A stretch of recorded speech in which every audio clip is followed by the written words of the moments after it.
Shyam steel flexi strong TMT बार, ये strong के साथ फ्लेक्सिबल भी है। आपदा मुसीबत कोई भी आए, ये घर को अटूट बनाए। जब TMT फ्लेक्सी स्ट्रॉन्ग तो घर रहे हमेशा के लिए स्ट्रॉन्ग। ছিলাম না বাড়িতে, আমার ভাই আর বাবা থাকতো, এটাই ভাই আর বাবা থাকতো। আর ভাই নিজে গিয়ে থানায় স্যারেন্ডার করেছে, আমি বাবাকে বালিশ চাপা দিয়ে মেরে ফেলেছি।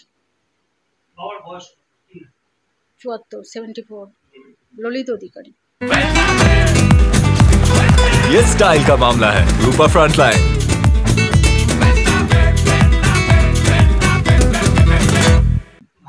गौतम अधिकारी 52। না অটো চালাতো শুধু। হ্যাঁ এটা আচমকা, কোনো পূর্ব পরিকল্পিত ওরম কোনো ব্যাপার না। আর আমি জানিও না ঘটনা কি ঘটেছে দাদা। কি বলবো, নেশা তো প্রচুর করতো, ডিস্টার্ব তো ছিল। এখন সুস্থ মানুষ কি কেউ এই কাজ করতে পারে? আপনি কেউ কি সুস্থ মস্তিষ্কে কেউ করবে বলুন তো এই ধরনের কাজ?